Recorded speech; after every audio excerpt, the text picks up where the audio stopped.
City India news Telugu, ఇది చీకటి వెలుగు.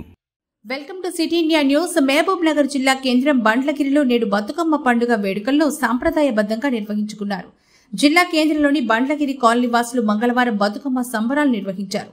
తొలుత బతుకమ్మకు పూజ కార్యక్రమాలు నిర్వహించి మహిళలంతా కలిసి బొడ్డెమ్మను వేశారు. ఈ సందర్భంగా కాలనీ వాసులు మాట్లాడుతూ ప్రతి సంవత్సరం కలిసిమెలిసి బ్రతుకమ్మ మహిళా మండలి అనే సంఘం ద్వారా వేడుకలను ఘనంగా నిర్వహించుకున్నామని కాలనీ వాసులు తెలిపారు. ఈ కార్యక్రమంలో ఎల్లమ్మ, సంజన, మంజుల, పద్మమ్మ, వసంత తదితరులు కాలనీ వాసులు పాల్గొన్నారు.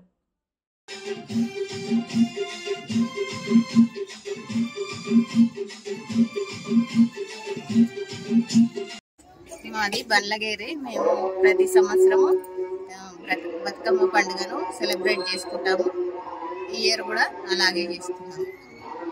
బండ్లగిరి మేము ప్రతి సంవత్సరం బతుకమ్మ పండుగని సెలబ్రేట్ చేసుకుంటాము. ఈ ఇయర్ కూడా అట్లనే సెలబ్రేట్ చేసుకున్నాము. చాలా మంచిగా తరఫున మేము రోజు బతుకమ్మని చేసి ఆడతాము.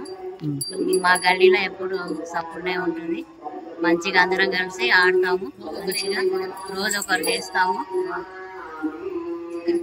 ప్రతి సంవత్సరం ఇట్లానే చేస్తూ ఉంటాము. మేము అందరం మంచిగా ఉంటాము. కలిసిమెలిసి అందరం మంచిగా ఉంటాం.